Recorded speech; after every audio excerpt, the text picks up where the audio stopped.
Welcome, guys. It's Danny Glover and Lex from Fight Fan TV Live on another episode of The Neutral Corner. Today, we've got a special guest in none other than Too Slick, Chris Kongo. How's it going, man? Yo, all good, all good. You lot, right? You lot bless, yeah? Yeah, man. what's happening, brother? You right? I'm all good, man. Can't Yeah, complain. we appreciate you coming down today, man. No worries, man, bro. Thanks for showing us the love. Yeah. So what you been up to today then? Today or just... And in general, yeah. In general, not much. You know, it is same old graft in the gym, working my arse off and just getting ready for a next date. Yeah. So have you got any planned dates in mind? Not that I know of at the moment, but they're all in play now, obviously, as you know, You just got signed by Boxer. Congrats, brother. Thank you, bro. Thank you. How did that come about? If you don't mind us asking. I think they reached out, they was interested, so they reached out to their management and then, just come up from there. Yeah, that's a good move, man. Because obviously a lot of your fans are wondering when next was going to see you out and stuff. The last time I saw you was on The Zone, so I'm happy that we obviously got something finalised and, you know, there's a date put forward now. Yeah, for sure. It's coming in due time. Yeah, so how did you get linked up with Boxer and the promoter? Ben Shalom. Yeah, Ben Shalom there. Obviously, like I said before, Ben Shalom actually got through to the management team, worked out a little deal and just went from there. So, then just end up getting signed before the new year. So then announced it within the new year. So, yeah, man, it's all good, man. We're moving forward now. Mm-hmm. Obviously, you're not new to this, you know, I'd say. So are we looking to just go straight for the names, like, you know, Conor Ben, Mark Hugh, all the usual suspects and that? What are we thinking? How are we looking at this? Of course, we can go straight in for the names, but me personally, I want to get a few out first because all these guys have been active. If you think about it, I'm probably the most inactive fighter in the welterweight division, but I'm still top 5. Mm-hmm. You know what I mean? And I believe that's because I'm the only fighter that's come from inactivity and fought 2 guys in the top 10. Yeah. No one else has done that. All these guys in the top 10, they're fighting guys lower than top 20, even some maybe in the top 20, but no one in the top 10 is fighting each other. But I come out straight when I fought these guys. So I think now is my time to branch out and stay active and pick these fights now. Because these guys, they don't really want to fight because they know I'm a threat. And I'm going to be a bigger threat now. I got the activity. So I'm just ready to go now. Yeah. So you see, after you've had certain fights and stuff, getting your name out there with the new Sky Sports and Boxer crowd, would you be open to doing like a cross promotion fight or possibly eke out Esseman for the British and Commonwealth title? Yeah, 100%. I mean, boy, you lot already know me, man. I've been willing to fight these guys. These guys wasn't willing to fight me. But obviously Echo is he's not really a known fighter, but obviously I feel like Frank Warren's building him up nice. He's got the British title, and that's definitely a fight that I want, man. Mm-hmm. So yeah, let's take it back like to the beginning. So where did you grow up exactly? Was it Bermondsey or? Yeah, I grew up Bermondsey, like / Old Kent Road sort of area. That's where I'm from. Yeah. So how did you get into boxing exactly? My 2 brothers, they started before me. Elvis, the eldest one, and Obed, my second brother. They were doing their thing, and obviously when I was young, like 8, 9 years old, I then got into the game. Yeah. So, and I've never looked back. So you started off at Fisher. Who was the coach there again? Steve Iser. Sam Mullins. They started me off. So how was it with those guys? Oh, it was great, man. I learned so much. I won a few national titles in my time as well. And it actually helped me to be where I am today, and they're people that I won't forget. Yeah, because a lot of people talk about that you're very slick and very good boxer. So you would have honed your skills in the amateurs. Sure. With Sam Mullins, you then moved over to the Lynn. So then, how was the time at the Lynn when you was going through your teenage years and getting a bit older? Oh, it was great, man. I was still winning national titles at the time. I was ending up sparring guys like yourself. I was a young guy. I was a lot slimmer, by the way. I know it looks very uneven, but it was a bit. Even though, I was a lot bigger than you still because you was young, but it weren't like this now. yeah. So, I mean, it was great, man. Being around the likes of you, Richard Riakpo, Joshua Jack Povey. It was just great, man. I loved it. I love every minute of it. Still in the gym, it was just great, bro. The Lynn was the place to be. With John Garton, Isaac Chamberlain. Isaac Chamberlain. How can I forget them? Yeah. So man, we even Charlie Edwards. Charlie Edwards, Louis Lynn, Ellie Scottney, Daniel Dubois, Junior Saba as well. So bro, there's been a few names that's come out of there, man. Tunde Ajayi. Can't forget. Come on. You know what I mean? So bro, it's been that part of my life was good, man. I enjoyed going to the gym. So I remember one fight in particular, because you said you were sparring guys bigger and older than you. Do you think that helped you? Because I remember when we went up to Liverpool for the final and you fought that madman, Sam Bowen. Yeah. And you ended up getting disqualified or something. You got disqualified, man. I fought him. The guy was just reckless and dirty. He got done for elbowing me in the face. He got done for low blow, and he got done for holding. So you can imagine what kind of fight that was. Yeah, definitely. I needed that man strength from the older guys, man. So it definitely helped me even till now. So it was a good experience sparring you guys. So GB, he was in the GB squad as well, I believe. Yep. So to GB. Tell us about your experience in the GB squad. Any saucy stories for us, man? There's always stories, man. Yeah, drop one that you can say on camera, man. GB was a good experience. Going out there, going to different camps. Who was your trainer at the time? Countries. Sam Mullins. Sam Mullins. But when you go into GB, they got their actual official coaches, so they're all mixed up. You might go to a tournament and end up with Bob Dylan or end up with Gary Howe, who was also at the Lynn, who showed me the ropes before I actually got onto GB. Mr. Skin Tight Trousers. yeah. So, it all depends. Dave Alloway, Lee Pullen. You could have ended up with anyone going to the tournament. So it was always good and gaining experience from the guys that you could fight someone that's been to the Olympics, someone that's been an Olympian or even a medalist yourself. So them 2 years that I was on there, I learned valuable experiences sparring some of the top guys as well and the Olympic medalists. So who was in your team at the time, in the GB team at the time when you was there?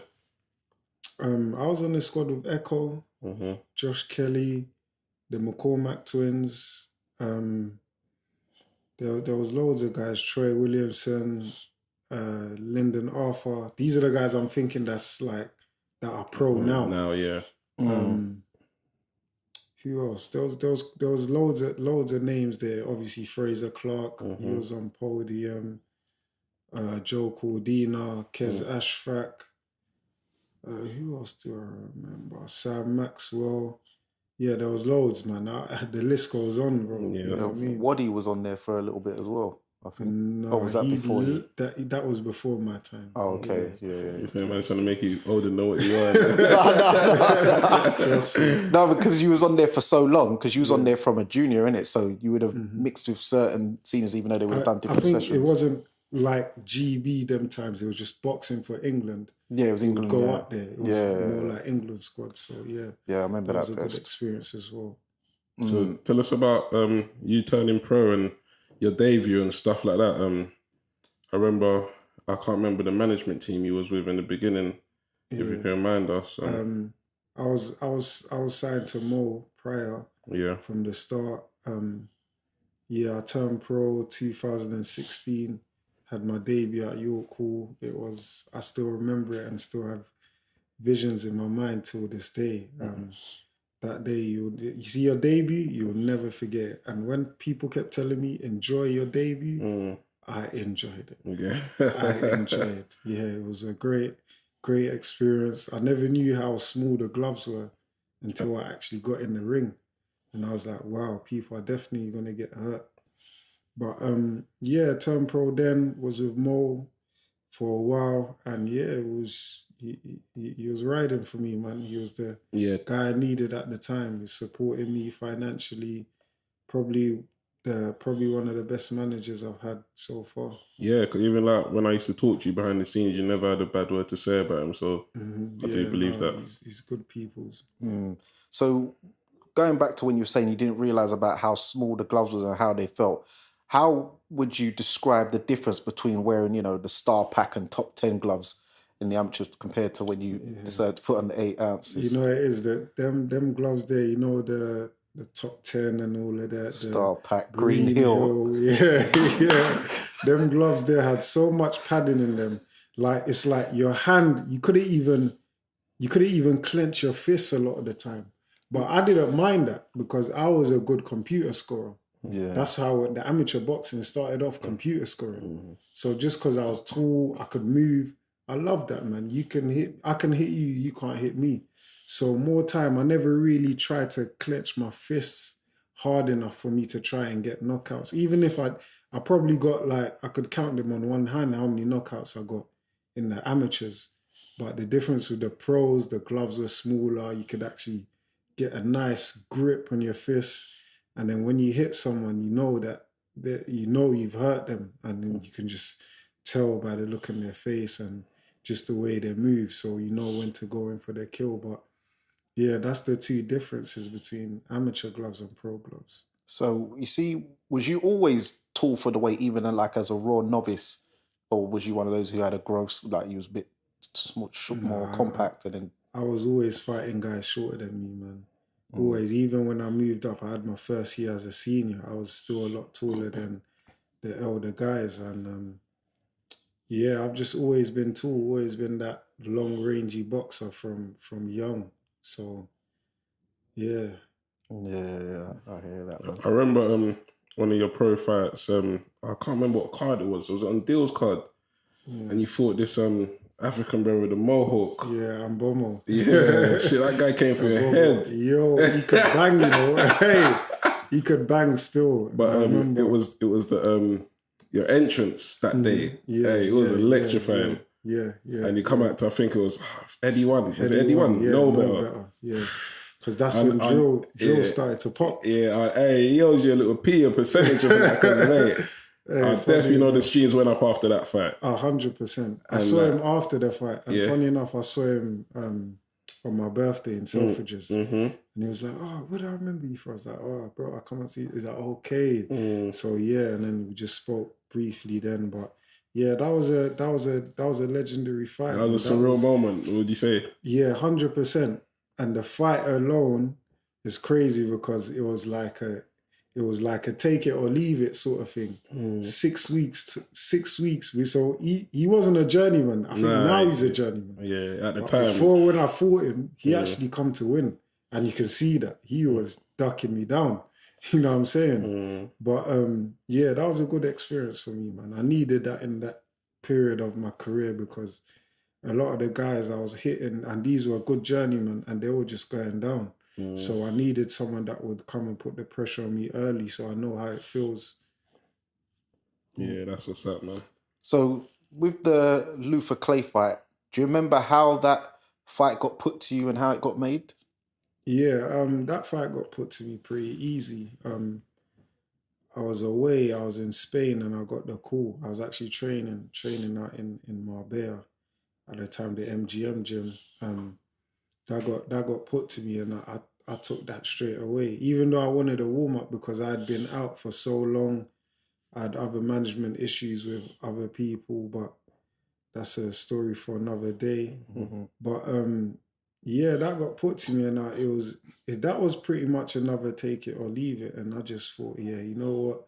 Let's just go for it, man. Even though I ain't been active, but one thing I knew it will switch me on. And that's one thing it did. You know, coming back from a long layoff, for me to fight an active fighter, I'm going to know, yo, he's coming to take your head off and he's the champion. So that's what actually switched me on for that fight.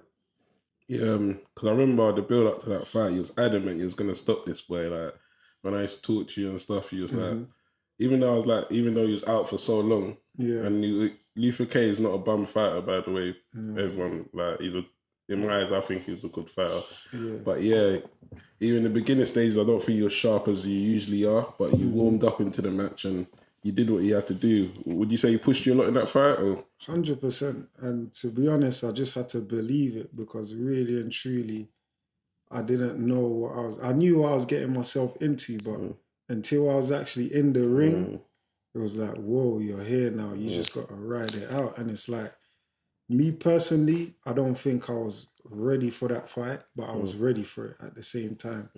So, I mean, like well prepared, but mentally it was a hard battle because this is my actual first big fight.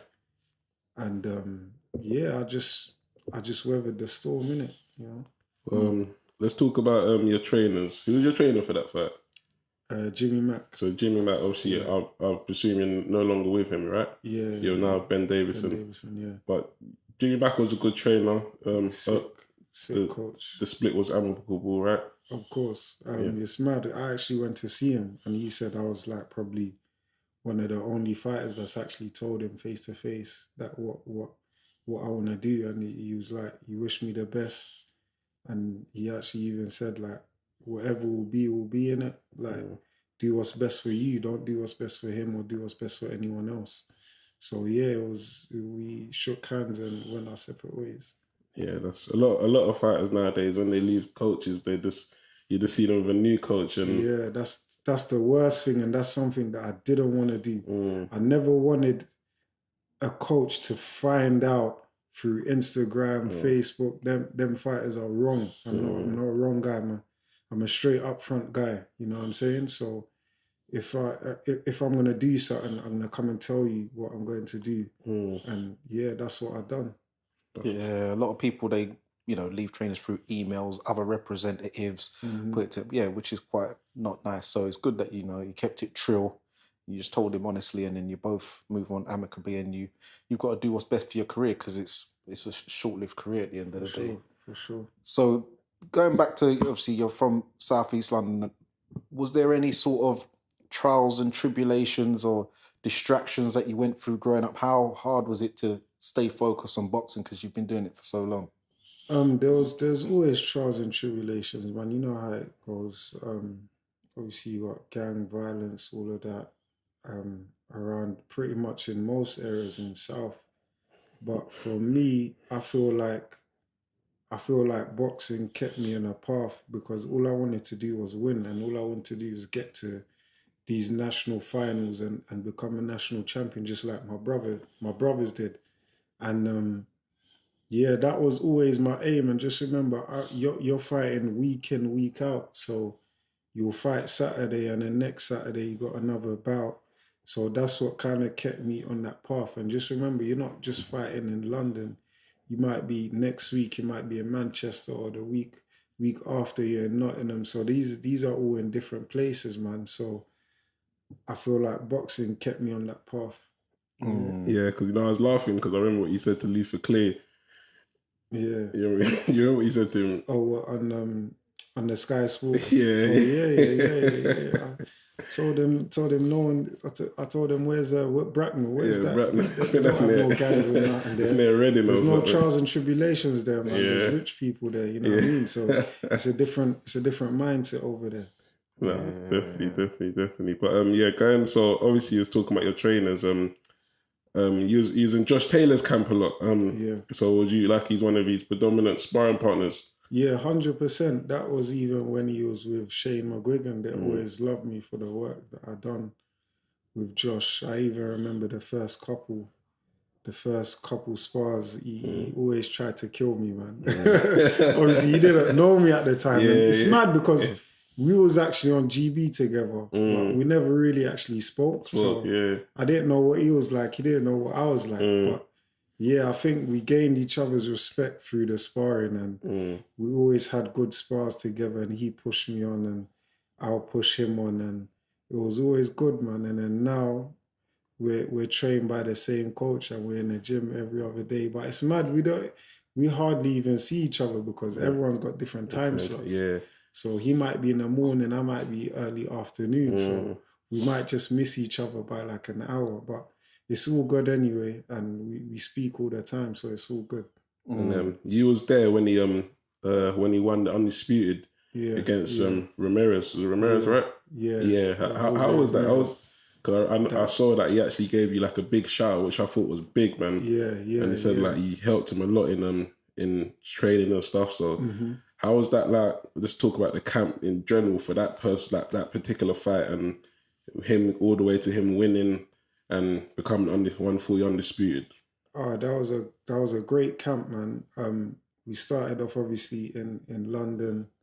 Then he said, "Look, I want you to come out with me to Vegas and come to the camp and continue to work." I said, I'm here for you, brother. So we got out there, and I see the work, and he's even at the moment right now, he's still got that mindset. And even if you come in the gym, you'll never think that's the undisputed champ of the world. He still works very hard. But I see just a different light in this camp with the drills and everything he practiced and worked on, it all come out in the fight. So when I see that, it was just like a big eye-opening and made me believe that maybe I could possibly do this myself. And I will definitely as well do this myself one day. So yeah, it was a great camp, and it was a great experience for my career, man.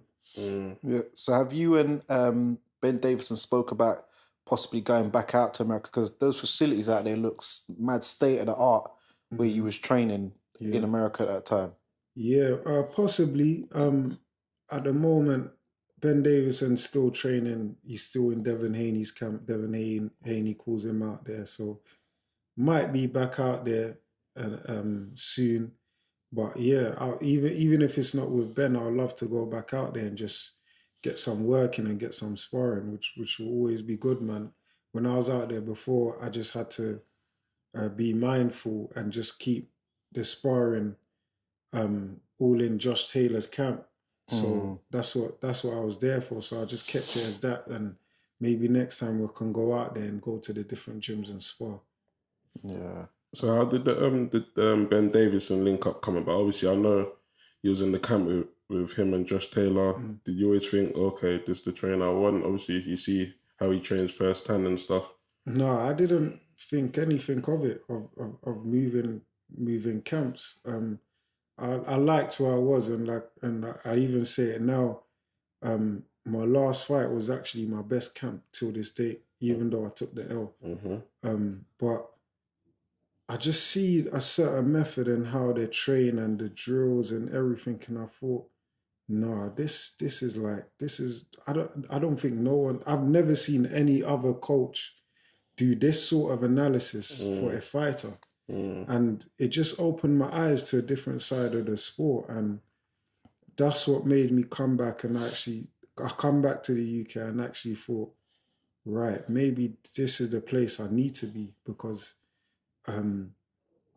just the methods of training with Ben, and I knew we would gel well, and we would get on very well being out in Vegas. So yeah, it just opened my eyes, man, out there. And I thought, yeah, maybe this is where I need to be.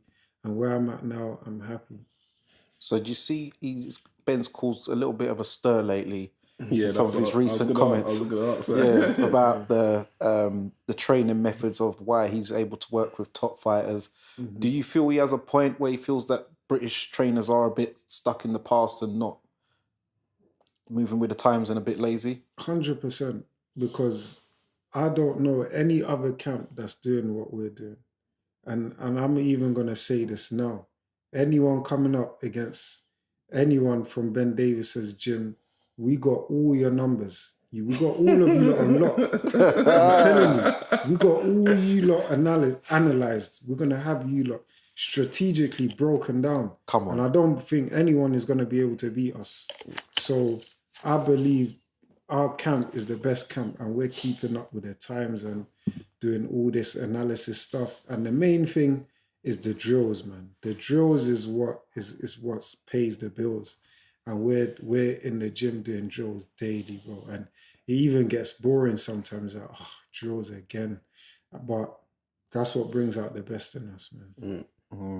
Would you say like these British trainers are more like concentrating on fitness more than technique, or what would you say the difference is between Ben Davison and some of these, let's say, these British trainers?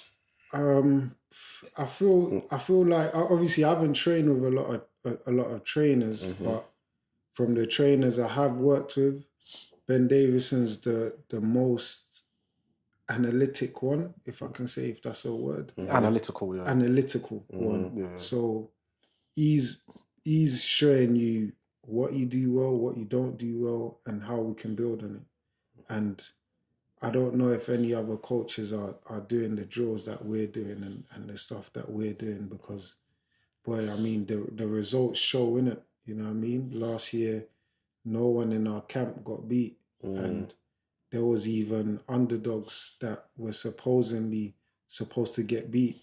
Lee Wood was supposed to get beat by Kanzu. He knocked him out. We was against it in America, and I see it. And I see it just the way they moved, the way they was towards us. But Josh Taylor still went out there and done a number on him, dropped him twice. And even the second knockdown, that was longer than 10 seconds. I keep saying it. It was longer than 10 seconds. If you see the knockdown, the ref they didn't do us no favors, but we still got the win. So yeah, man, it's I just know that a lot of coaches ain't doing what we're doing in the gym. Talking about when you're saying you was up against it out there, I see that there was a mad little rumble where you had to bring the ends into play to back the Tartan tornado. Yeah, man. Explain what happened, Hurst. It was a madness. So we must have come out of the press conference. Not the weigh-in. That was the weigh-in day. We come out of the weigh-in, and there was probably like 8 Scottish fans all together. There was our team, 8 Scottish fans. And there was a bunch of these Mexicans. They were just shouting, screaming, you're going to get knocked out. They were just so gassed. I'm thinking, these guys jumping and screaming, they're not going to do nothing. You know what I mean? And then, obviously, I didn't really see the push, but I see Josh go up to Jose. And I thought, well, raw, it's going to kick them. Boom. We just started getting swarmed, but I was looking at these guys thinking, these guys ain't really on it. They're just jumping up, trying to run towards us. So I went there front line. I'm like, you lot back up. Like, you lot ain't doing nothing, bro. That's what I said. I said, you lot ain't doing nothing, bro. All you lot back up. You know how this big guy was shouting. There was another few small little guys. And it's so mad. When we got upstairs, I come downstairs with Lee McGregor. So it was just me and Lee. And there was still bare of them. Bro, I was looking at all of them, man. They weren't on nothing, bro. They weren't on nothing. We was even offering to do bets. Lee McGregor was like, listen, we'll do whatever bet. However much you want to put on your man, we can do it. And they weren't interested because they knew the Tartan tornado was going to come and take all the belts, man. We would have won some money. Yeah, I like that. But I like the way in South London was ref. I see Dean getting in there, just ambushing up the place. But it was bare Mexicans. I thought, this is in America. We like in Elephant Castle or something. We was outnumbered, bro. If fists started flying, yeah, man, it would have been long for us. I'll be real, because there was loads of them. But obviously, Dean White, my boy Gaffy,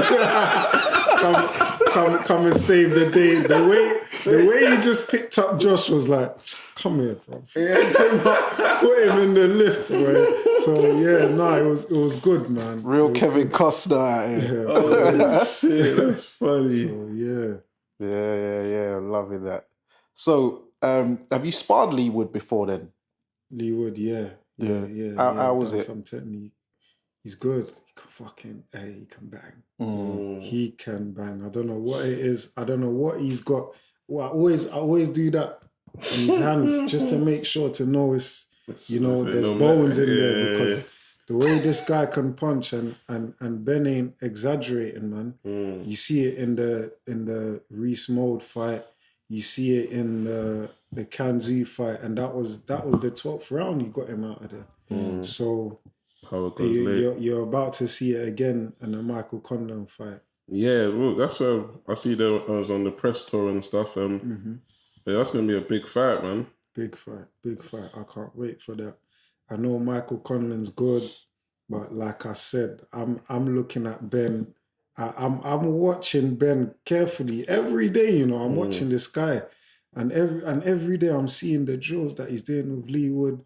And the other day I went home and I watched a bit of Michael Conlan. The fight against, what's that fight? He had he didn't perform too well.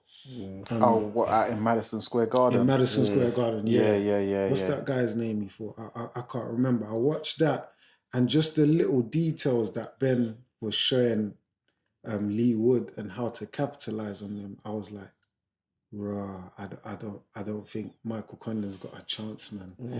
I think we've just got him down to the T, bro. I'm not gonna lie. But let's see, you know, anything can happen in boxing. Of course. So who was your like sort of heroes growing up in the boxing world? What sort of fighters was your guys? My guys, Sugar Ray, of course. Obviously my brothers, Obed was my other brother Obed, he was a top amateur, so Outstanding. I looked up to him. Sugar Ray, I used to watch a lot of Mike McCullum, even Floyd before he even fought Ricky Hatton. I watched a lot of, and I got introduced to Andre Ward through my brother as well. My brother used to watch him a lot. So all the nice kind of fighters, the slick fighters, the Pernell Whitakers and stuff. So they're the guys I was watching daily, man. And even till this day, I'm still watching them guys. Yeah. Not trying to take no damage in the ring and stuff like that. Yeah, no, man. It's not about that, man. Hit and not be hit is the aim of the game. MRI's got to be clean. Got to be clean, bro, for real. Yeah. So if you had to pick one out of all them names you mentioned, who would you say is the best? You gotta go.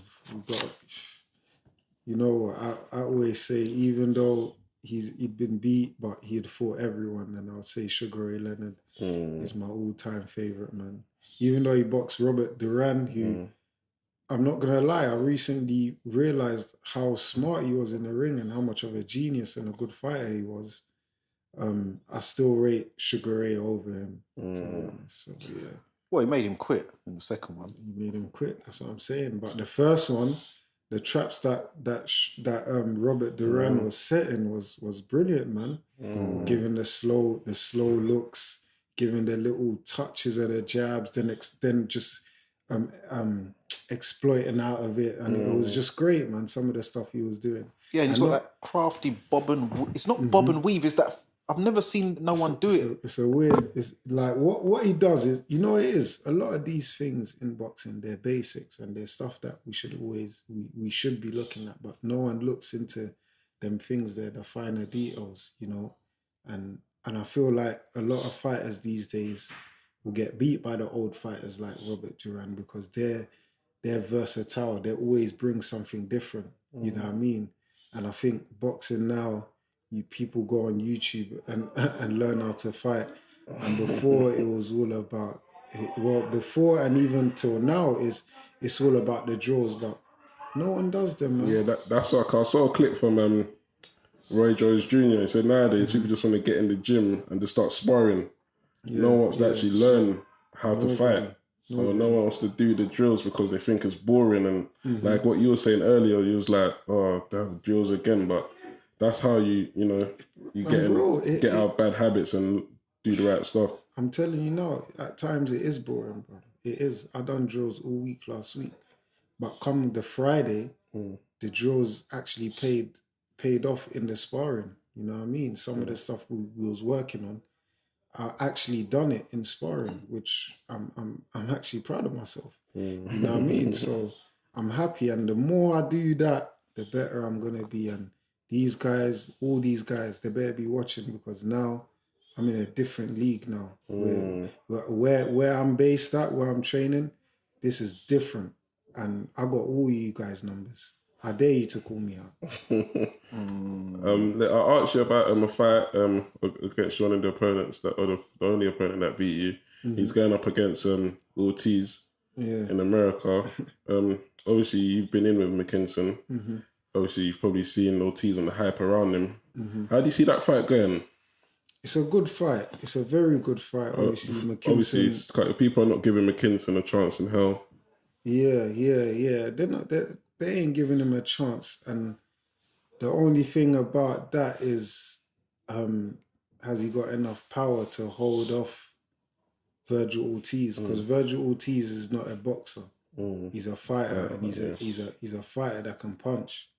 So you need to think about it like this. As much as of an awkward fighter you are, but how long is it gonna take? How long is it gonna take Virgil Ortiz to then come and break him down, slow him down to the body, just break him down in general? He might even start punching to the arms and doing the little Canelo tricks, because he's in Canelo's camp now, isn't it? Okay, he's with Eddie Reynoso, I think he's with Eddie Reynoso. I don't think he's with Garcia anymore. Right. So how long is it until he starts breaking him down? But let's see. I'm giving McKinson a chance, and I hope he does it, and comes back and he's still undefeated. But let's see. I hope he does it, man. Obviously, do you think he's got enough pop to keep off Ortiz? Keep him off? No, he doesn't. I don't think he's got enough pop to keep him off. If he did, you would have even more of a chance of being awkward and being a puncher. Then we can talk. But now, for me, it's a 50-50 battle, man. 50-50. According to 50 euros, that's good chances, isn't it? Then yeah, man. He's still got good chances just because of the things he does. But looking at it now and seeing it from an analytical point of view. Yes. Analytical point of view. Some of the stuff he does is even when Ben Davison broke our fight down, I was like, oh my days. Why didn't I capitalize on this? What was I doing? Why did I do that? I done a few things very well, which was good, but there's other things there that was missing. That I could have done, but you want to run it back? I would love to run it back. I would love to run it back, 100%. I'll run that back tomorrow, because I know now what I'll do. Not that I didn't know before, but there's a lot more to what he does in his game, which makes it very open. Like which I don't think not a lot of people see that, but I was able to see that after I'd sat down and actually watched it carefully. So I see on the Sky Sports interview, you're saying you feel that you're the best in the world even now. So how far away, timeline-wise, would you feel you'd be ready for the top guys, like worldwide? The Ugas's, Crawford, Spence's, or even the new guys coming up as Spence and Crawford are getting a bit on in age now. Yeah, boy, let's see how this year goes. But I know I'll be ready for the top guys real soon. Like I said, I just need to stay active, man. And if these guys in the UK, if they don't want to fight, I'm gonna go do my own thing, man. I'm gonna take it as business and go do my own thing, because I think I don't know if it's just only me, but if you look at it, who else? No one in the top 10 have fought each other, one, and two, no one's really calling each other out. And if they are, it's all a joke thing. They don't really want to fight. You know what I mean? I've probably been the only one that's come. I've been the most inactive and actually wanting to fight these guys. So now I've got a backing now. I've got a backing with Sky Sports and Boxer. These guys don't want to fight, no problem. We'll go our own way. We'll do our own thing. And we'll still go for them world titles, regardless, because that's the aim. But obviously the aim was to become a British champion, which I still aim to do. So maybe if that's in the future, it will come. Yeah. So, because as you were saying, a lot of people, no one's calling each other out, and you've got to do what's best for you and go your own path. So, I think a lot of people neglect the European circuit. There's a lot of good fighters from Germany, France, and all those type of places, even Spain. So would you could be open to going down the European route, the intercontinental route, or even the IBO and stuff like that. So there's other titles out there and other circuits out there rather than the British, as it seems. Conor Ben's going one direction, Florian's going another direction. Yeah. I think everyone's just trying to go their own path. But if that's the case, I can go my own path now. Before it was a lot harder. I never had a promoter, just relying on certain opportunities. But now I got probably the biggest opportunity now with Sky backing me and Boxer. I actually can't wait, man. I know this year is going to be a big year for me, and that's why majority of the time I'm going to continue staying in the gym. And all these 5 years that I've been a pro, it's going to pay off this year. You guys are going to see for sure. So how much weight off your shoulders do you feel now you have got the backing from Sky? Because, early on in your career, you was, unfortunately, you was put as like floatabouts, and certain times you didn't get onto shows, and, you're always sort of in anxiety, thinking, am I going to today or not? But now you've got the backing from Sky. How much better do you feel on, Did you have anxiety, Chris, or... So I shouldn't put anxiety in No, but you know what I mean? Like, you're not sure, innit? You're not sure. You're never sure, bro. Especially when you're afloat, man. It's probably the hardest thing, bro. You're battling. You're like, yeah, you could be on this. This might be a stoppage. And you're waiting there. You're thinking, cool, let's get ready. And then it's like, no, you're not on probably after this one. So then you're waiting. And bro, it's just been hard, bro. And like I said, I was so close to giving it up because for 5 years, bro, it's been hard, bro. People are like, how do you just survive? And I always find a way to get by. But, bro, I'm telling you, this 5 years, and like I said, you lot are going to see it now, and it's all going to pay off. Everyone goes through certain things. You see businesses, they don't start blowing till about 3-4 years in. They don't start making profits and stuff. And for me, this is my business. And this year, we're flying high, man. You landed, yeah? I've landed. That's what's up, man. That's what I want to hear. That's what I want to see as well. I look forward to seeing you out. Obviously, we'll be there as well, supporting. No doubt. Yeah, man. So thank you for coming on today, man. And blessing the show. You always show love. Always. Come on, you're our guy from day. Do you know what I mean? So yeah. You know what I mean? And we're looking forward to your progress, and we'll be following it very closely. And man. Have you back on anytime. You know what I mean? No doubt. When the wins start coming next time I'm on here, watch, I'm bringing you lot a belt. Oh, yeah. I said it. That's what I like to hear. Yeah. So all good. Ready to rock and roll now. Yeah, man. But big up Chris Kongo, man. Yeah, man. Yeah. All right. So, guys, it's Danny Glover, Lex, with our guest, Too Slick Chris Kongo from the Neutral Corner via Fight Fan TV Live. Thank you for tuning in. Make sure that you like, subscribe, share, hit that bell button for notifications so you get all that good stuff. And thank you for joining us. And thank you once again, Chris, man. Bless.